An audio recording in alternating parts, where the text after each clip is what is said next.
Welcome to the PhD Mentor Podcast, a podcast about surviving, redefining, and sometimes escaping the wild, winding journey of PhD life. I'm your host, Professor Manousos Klados, and today's episode is one of that's especially close to my heart. Because it's about the thing we rarely talk about, even in the most supportive academic circles. Living, walking away, choosing something else.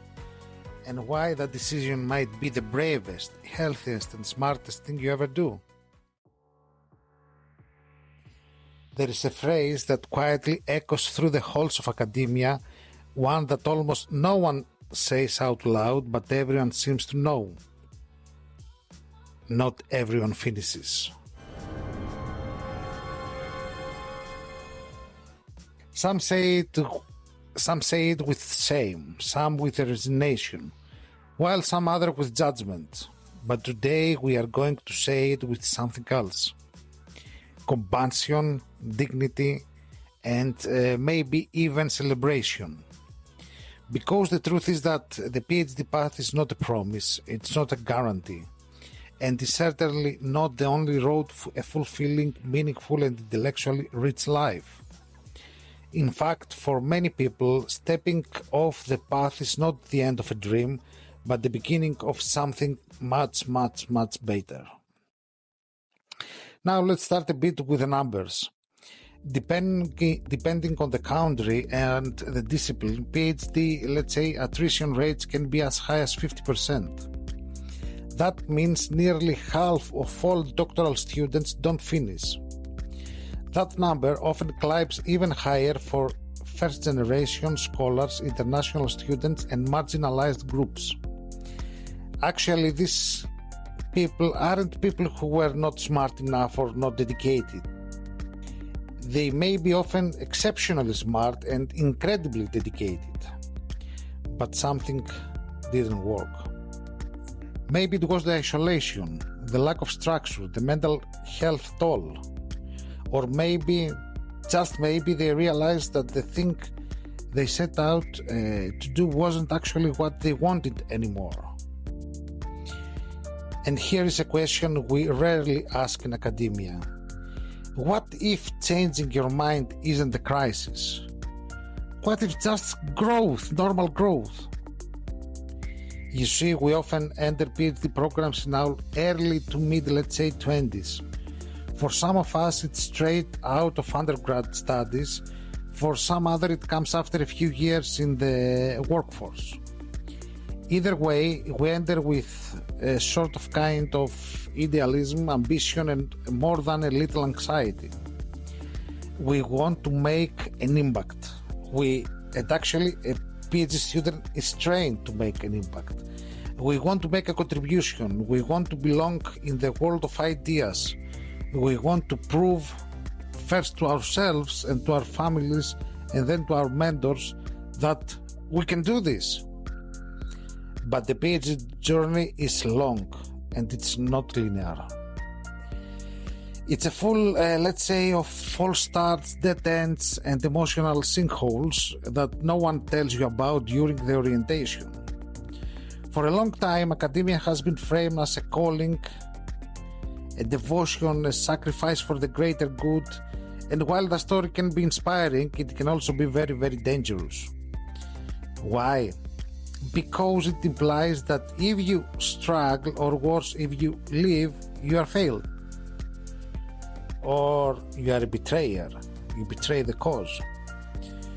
But let me give you a different narrative, a different perspective. Think about one that says choosing yourself is not a betrayal, it's a bravery. Over the years, I have spoken to dozens of people who left their PhD programs, some after a year, some after 4 years, and some even just before submitting their dissertation. And do you know what I heard over and over and over again?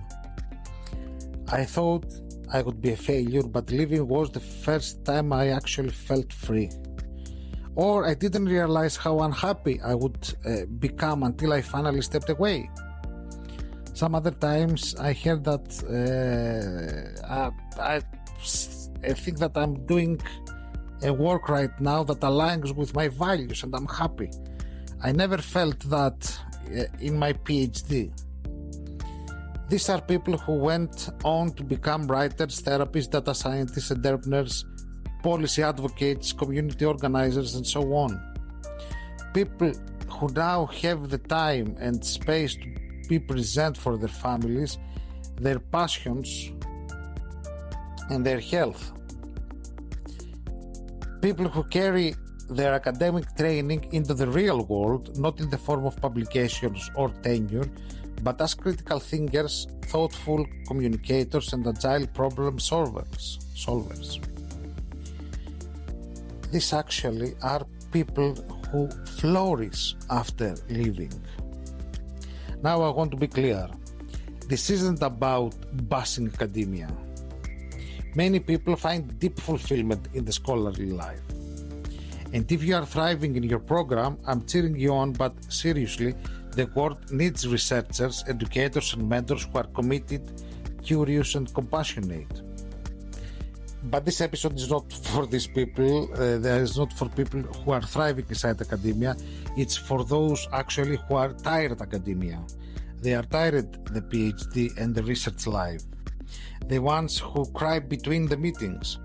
The one who scroll job boards late at night wondering if they're allowed to want something else. Actually, it's for the ones who are wondering, is it me? Am I the problem? And let me answer very straight to you. No, it's not just you.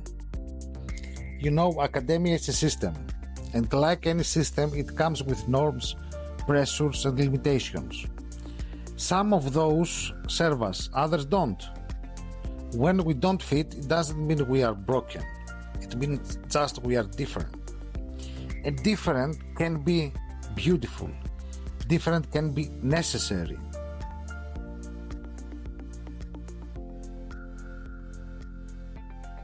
If you made it this far into the episode, there's a good chance that the topic has stirred something in you. Maybe you have been quietly wondering if academia is still the right fit. Maybe you have Googled alternative careers for PhDs late at night. Or maybe you're just deeply tired, confused, and unsure what comes next. Wherever you are, this part is especially for you. Because whether you are contemplating leaving your PhD, actively planning your exit, or simply craving clarity, you deserve support and you are not alone. So, let's talk through some practical resources and advice that can help you move forward with intention and self-respect. Let's start with a big one. Talk to your supervisor. For many people, this is one of the hardest steps. The fear of disappointing someone or being judged or just being talked out of your decision, it's real. So here is my tip. Try to frame the conversation around alignment and don't present it like a crisis. You don't need to justify your worth or defend your decision. You can simply just say, yeah, I've been doing some deep reflection and I believe that continuing my PhD may no longer be aligned with my future goals. So I'm considering transitioning out and I wanting to speak with you honestly about that. At the end of the day, this is your life and not a contract you are bound to complete no matter what. And if the conversation does not go well, remind yourself that you are not seeking a permission from your supervisor, you are just setting the boundaries. Now let's talk about a more serious part, which is the emotional impact. Leaving the PhD can trigger deep feelings of guilt, grief, and loss. You may feel like you are abandoning a dream or a version of yourself you worked hard to become. That emotional weight is valid, so please don't try to carry it alone. If you are struggling, consider reaching out to a mental health professional, ideally someone who understands the demands of the graduate education. And actually, many universities offer free or either at low cost counseling services for enrolled students, and you may still, qualify even if you are in the process of leaving. If institutional support isn't an option, then you can find a lot of resources online, and actually you can find very, very affordable private services.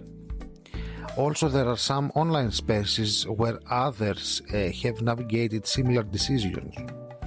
You probably might check out the Reddit's grad school in order to find honest peer-to-peer support, or the Professor is Out, which is a Facebook group full of people who left academia and are rebuilding their careers.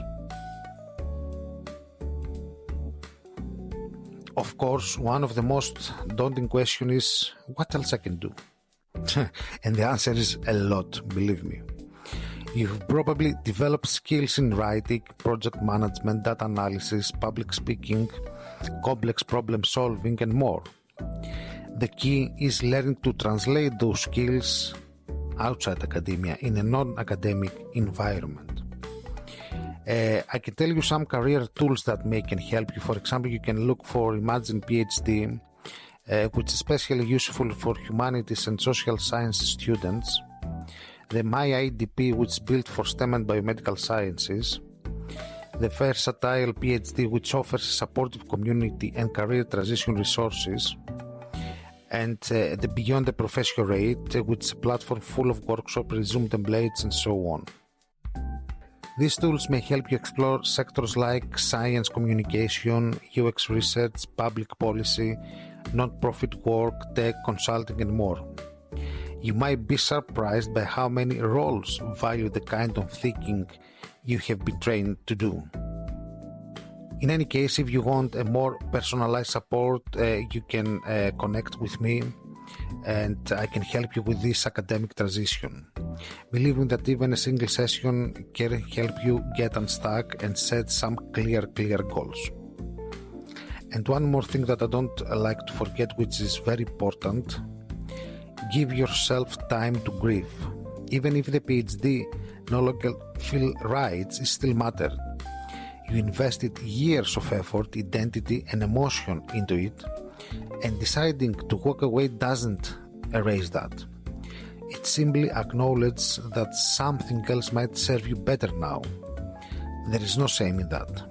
You should choose yourself, and don't think that choosing yourself is giving up.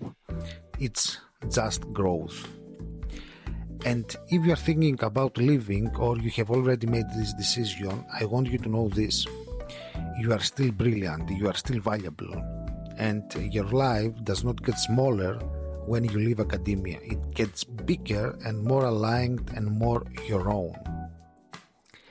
This isn't the end of the story. It's the beginning, just the beginning of your next chapter. And of course, you are allowed to make it as bold, curious, and joyful as you want.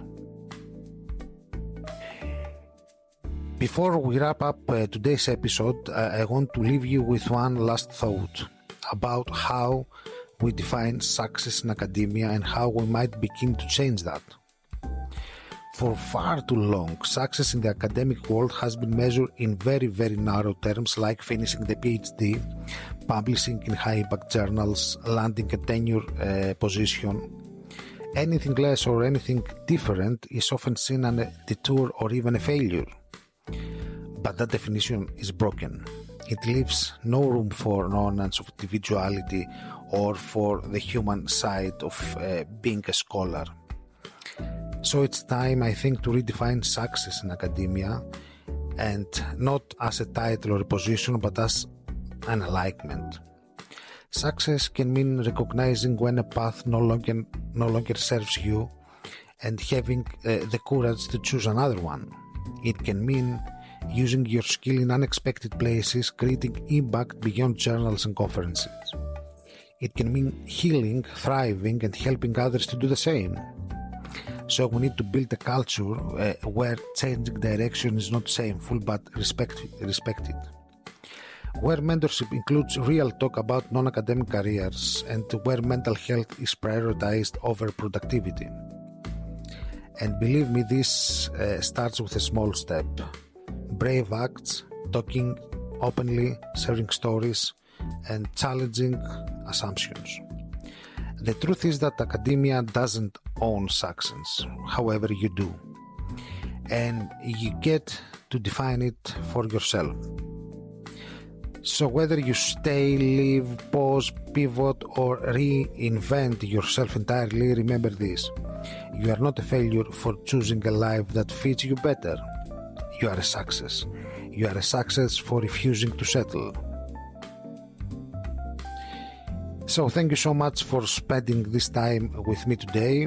If you are standing at this crossroad questioning your path, or just need to hear that it's okay to choose a different, path, you are not alone. There is no one right way to build meaningful life. Academia is just one path, and leaving it or stepping away from it doesn't diminish your intelligence, your potential, or your worth.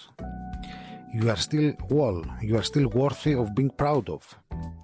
If today's episode resonates with you, or if you have your own story to share, I would truly love to hear from you. You can send me a message, leave a voice note, or connect with me on social media. Your voice truly matters, and your story could be the light someone else needs. And if you are still having, you are in the next steps, remember, you don't need to have it all figured out. You just need to take the next kind, honest step forward. So if you found this episode helpful, please consider subscribing, leaving a review, or sharing it with someone who might need it. It helps more than you know. So until next time, I'm Manousos Klados, and this is the PhD Mentor podcast, where we make space for all the paths, even the ones that lead somewhere new. Take care of yourself. You're doing better than you think.